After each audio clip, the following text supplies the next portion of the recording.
آج کی کہانی ہے بدھا بائی اور لال حویلی کے بارے میں۔ بیرسٹر دھن راج ایک شادی کی تقریب میں سیالکوٹ گئے جہاں بدھا بائی کون تھی، سیگل حویلی لال حویلی کیسے بنی، اور رقاصہ بدھا بائی کی سیگل حویلی یا لال حویلی سے کیا تعلق ہے۔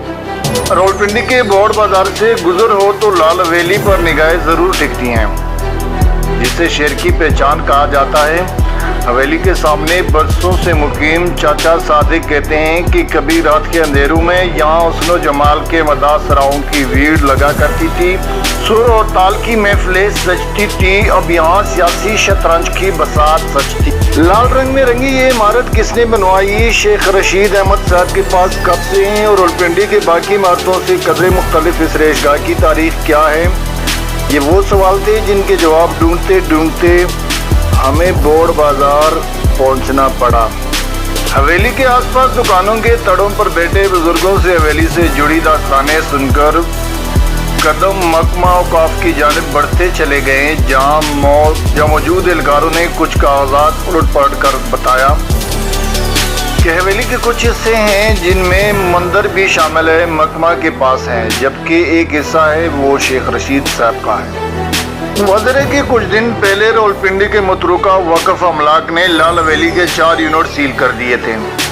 یہ چاروں یونٹ گراؤنڈ فلور پر تھے اور محکمہ اوقاف کے مطابق ان میں سے 2 یونٹ شیخ رشید احمد صاحب کے ہیں، جبکہ باقی 2 یونٹ دیگر افراد کے قبضے میں ہیں۔ متروکہ وقف املاک کے افسران کے مطابق لال حویلی کی بالائی منزل کو ابھی تک سیل نہیں کیا گیا۔ شیخ رشید احمد نے محکمہ اوقاف کے اس ممکنہ کارروائی کے خلاف مقامی عدالت سے حکم امتناعی حاصل کر رکھا تھا، تاہم گزشتہ دنوں عدالت نے اس کی درخواست کو مسترد کر دی تھی۔ جب شیخ رشید احمد خان صاحب سے اس بارے میں پوچھا گیا کہ یہ کارروائی کیا اور کیسی ہے، تو اس نے کہا کہ یہ سیاسی بنیادوں پر حکومت میرے خلاف یہ کارروائی کر رہی ہے، تو اس کا میں عدالت میں اپنا حق محفوظ رکھ رہا ہوں، اور بہت جلد ہی میں اس کے خلاف عدالت میں پیٹیشن دائر کروں گا۔ محکمہ اوقاف کی کارروائی کے دوران مقامی پولیس اور FIA کے اہلکار بھی لال حویلی کے سامنے موجود تھے۔ اس سے قبل ڈپٹی ایڈمنسٹریٹر متروکہ وقف املاک نے عوامی مسلم لیگ کے سربراہ کو 7 روز میں لال حویلی خالی کرنے کے لیے نوٹس جاری کیا تھا، اور اس طرح کا ایک اور بھی نوٹس 2014 میں اس کو ملا تھا، جہاں پہ دھن راج نے بدھا بائی کو محو رقص دیکھا۔ دھن راج کو بدھا کے گھنگروں کے جنکار اس قدر بائی کہ وہ اس سے دل دے بیٹھے۔ محبت کی اس کہانی نے لال حویلی کی بنیاد رکھی۔ دھن راج بدھا کو اپنے ساتھ راولپنڈی لے آئی اور بوڑ بازار میں ایک شاندار حویلی اس کے لیے بنوائی، جو کہ سیگل حویلی کے نام سے مشہور ہوئی تھی۔ حویلی اندر سے کیسی ہے، کیسے ایک حویلی میں محبت کے لیے بنائی گئی راہداریاں سیاست کی بھول بلیوں کی نظر ہوئی، کیا اس سے جڑی داستان کے کرداروں کو اب بھی حویلی کے اندر جا کر محسوس کیا جا سکتا ہے؟ یہ ایک ایسی کہانی ہے جس کا تعلق اس کی ملکیت سے جڑے قانونی تنازع سے ہے۔ شیخ رشید احمد اپنی کتاب فرزند پاکستان میں لکھتے ہیں کہ پاکستان بننے سے بہت پہلے کی بات ہے کہ جہلم کے خوشحال ہندو گھرانے کے چشم و چراغ بیرسٹر دھن راج سہگل ایک شادی کی تقریب کے لیے سیالکوٹ گئے تھے، جہاں انہوں نے بدھا بائی کو محو رقص دیکھا۔ شیخ رشید احمد اپنی کتاب فرزند پاکستان میں مزید لکھتے ہیں کہ بدھا بائی مسلمان تھیں، اس لیے احترام میں دھن راج نے بدھا کے لیے حویلی کے سین میں ایک مسجد بنوائی تھی اور اپنے لیے مندر بنوایا تھا۔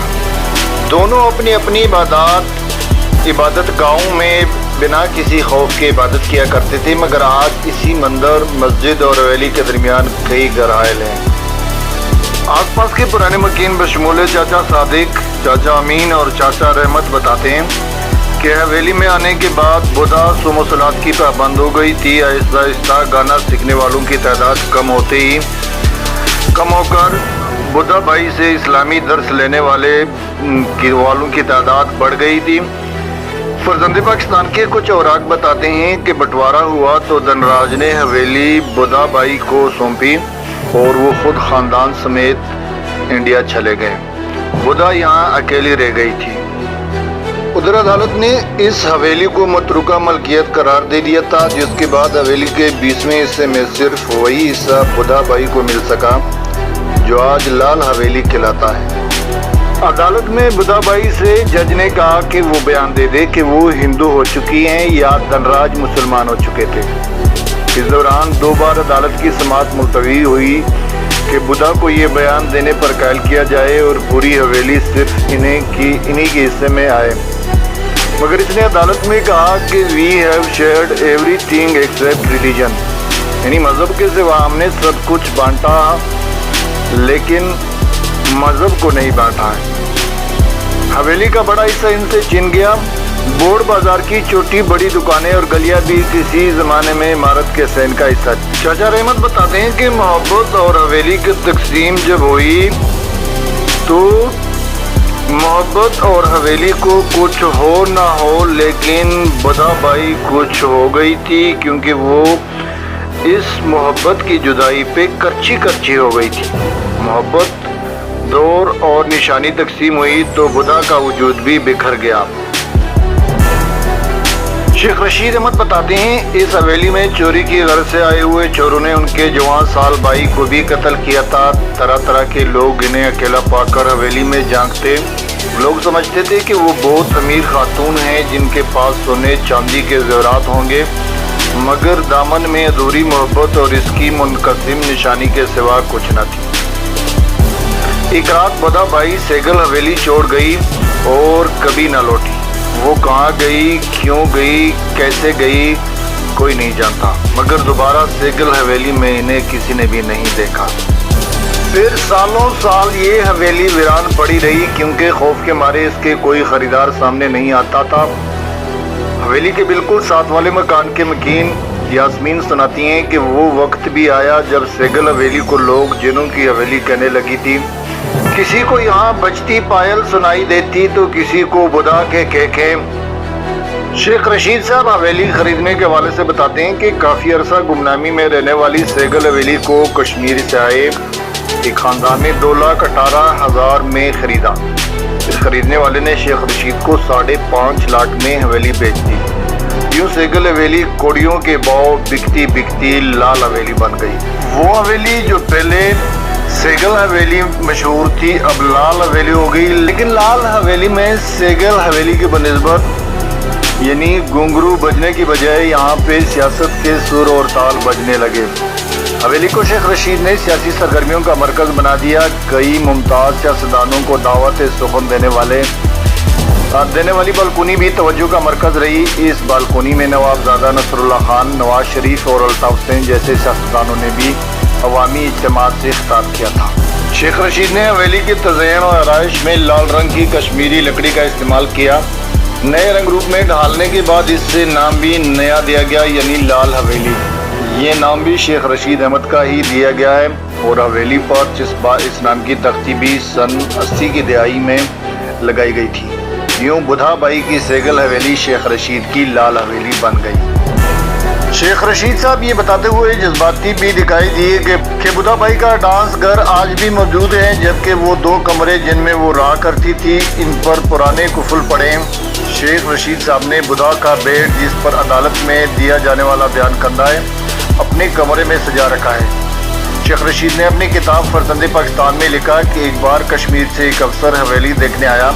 वो रो पड़ा और बोला, ये मेरी माँ बुधा की हवेली है। शेख साहब कहते हैं कि उसके बाद ये कहकर वो चले गए हैं। हमने बहुत से रुकना चाहा लेकिन बुधा के बारे में ताकि बुधा के बारे में जान सके, लेकिन वो नहीं रोक सके और बिना कहे कुछ चले गए।